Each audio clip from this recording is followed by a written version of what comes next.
Well, generally, what we consider to be holidays were, in fact, holy days in Africa, specifically in ancient Kemet, Egypt, Nile Valley culture and civilization.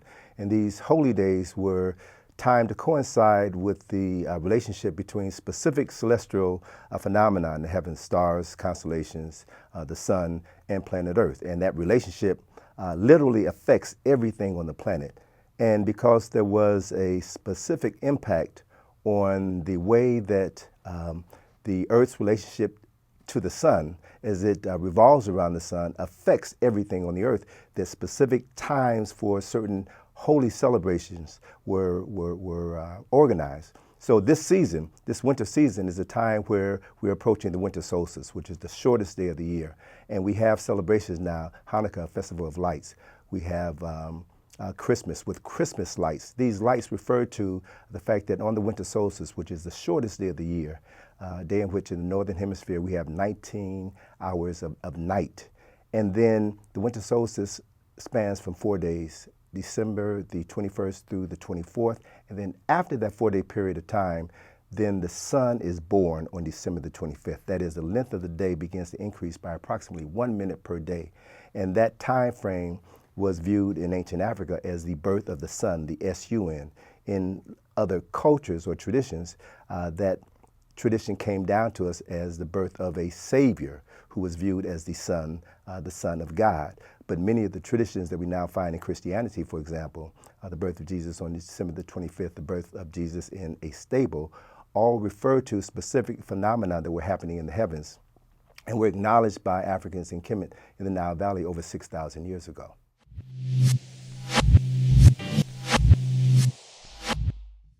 We know this because we can look up in the sky at night and we can see specifically constellation of Orion dominates the nighttime sky.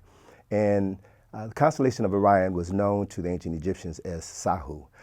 That was a constellation associated with a primary deity by the name of Asar or Osiris. He was the Lord of resurrection. And according to the story, Asar was murdered by his brother. And after his death, his spirit came and impregnated his virgin wife, Set, who then 9 months later gave birth to their son, Heru, on December the 25th. Now, this story sounds familiar because it's an African story that's over 6,000 years old. Heru was born on December the 25th, the same birthday as his father. He was born to avenge the murder of his father and restore his father's kingdom. So this is a story, this is a myth that was a metaphor to help explain specific phenomena that were happening in heaven. So the priests in ancient Kemet were aware of this phenomena, and they in turn created rituals that will allow the people to maintain a certain system of order. After foreigners came into Kemet, they adopted many of the traditions of the Nile Valley, and they adopted many of the personalities and changed their names. So Asar was renamed Osiris, Aset was renamed Isis, Heru was renamed Horus. And then that story is a story that is later modified after the Romans conquered Egypt in 30 BCE, took Egypt away from the Greeks, and they then took these same personalities and they were known to their people as the Madonnan child, the Black Madonnan child. And ultimately, when Rome began to establish Christianity as the state religion, they then took this story of Asar, who is known as the Lord of Resurrection, and his son Heru, and morphed them into the religion that we now know as Christianity, with the birth of Jesus on December the 25th. So we can break this phenomena down to precise detail, because December the 25th is the birth of the sun, S-U-N, when the length of the day begins to increase by approximately 1 minute per day.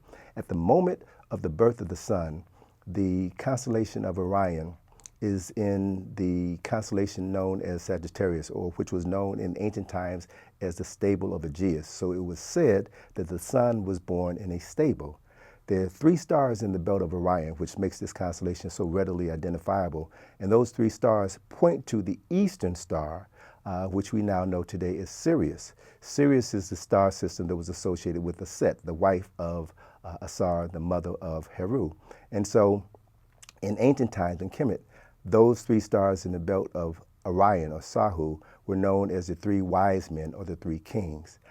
The eastern star, or Set, rises in the east around the time of the birth of the sun on December the 25th. And at the same time that Eastern Star is rising, it is rising in the constellation of Virgo, the Virgin. And so it was said then that the sun is born of a virgin because the constellation of Virgo is halfway above the horizon, literally being bisected by the horizon. So the sun was said to have been born of a virgin. So this was a metaphor, if you will, for celestial phenomenon that determined specific things that were happening on Earth. Others appropriated this knowledge and then incorporated it into their religious system and changed the names of these original mythological personalities. So we now know, beyond a shadow of a doubt, that the celebration of December the 25th as the birth of Jesus was a celebration that did not come into existence until at least 350 years after the birth of Christ. It was a result of conferences and meetings that were held by Constantine and Theodosius in order to hammer out the basic traditions of what would be the official state religion of the Holy Roman Empire. And no minister, no theologian today worth their salt can tell you with honesty that Jesus was born on December the 25th. Nobody knows the date that Jesus was born. That date was appropriated because for thousands of years prior to the birth of Jesus, that date, December the 25th, had been celebrated as the birth of the sun, the S-U-N.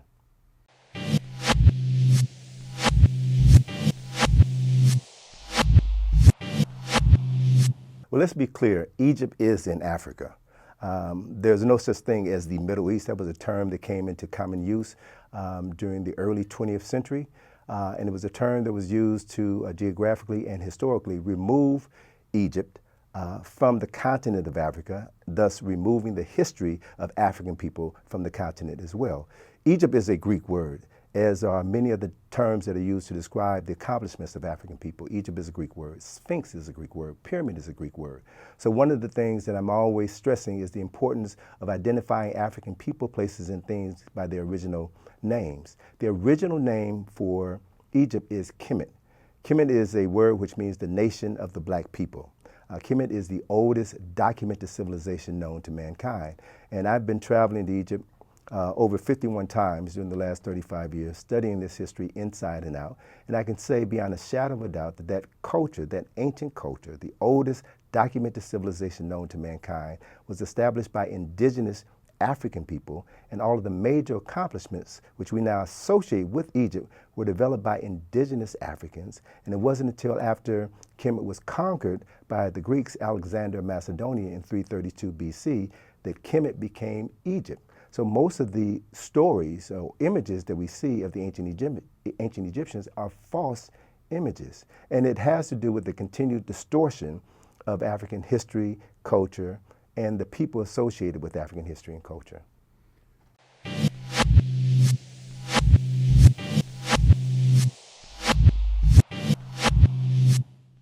Myths are important because myths transcend time and space, they transcend personalities. And they're ways of incorporating the essence of a people into a phenomenon. Myths are not true, but they contain truth. Every culture has their foundational myths, which serves as the foundation for their culture. And what we have found as African people living here in the West is that our memory has been erased and the erasure has been forgotten, and others have been telling our story and have, as Dr. John Henry Clarke said, written us out of the respectable commentary of human history. And so we look, for example, at ancient Kemetic or ancient Egyptian symbols that have been taken all over the world, but most people don't know that they're African, and they don't know what they mean. For example, the Washington Monument is a structure 555 feet tall, the tallest structure in Washington, D.C., and it's a structure that actually represents the resurrection of an ancient African king by the name of Asar. That symbol is the oldest symbol of resurrection known to mankind. It represents the resurrection of an African man. So why don't people know that information? It certainly is available to anyone who's willing to do the research. And we have to ask a question, what else don't we know? So one of the things that prompted me to begin an in-depth study of African history, and more specifically Nile Valley history and culture, is that most of what we know about that culture has been falsified by the people who were responsible for enslaving our ancestors. And I know beyond a shadow of a doubt that truth is a means of restoring a people's consciousness. So our people, people of African ancestry in Baltimore, in my hometown, Chicago, in New York, behave the way that we behave because we have been socialized to believe that our history began in slavery. We don't know our true story, and that there have been concerted efforts over the centuries to deny us the opportunity to tell our story. My daughter wrote her first book when she was 8 years old, My First Trip to Africa. And a young man in Maryland had written a book report on my daughter's book. And the book detailed her trip to Egypt, the trip that she made when she was 7 years old. This young man was reprimanded by his teacher because his book report was entitled My First Trip to Africa, and the book report was about Egypt, and everyone knows that Egypt is not in Africa. Now that happened 20 years ago. So this disconnect of African history, people, and culture from the continent is still occurring, and that's why it's so critically important that we document our story and that we share it with anyone who has a mind and heart to listen and learn.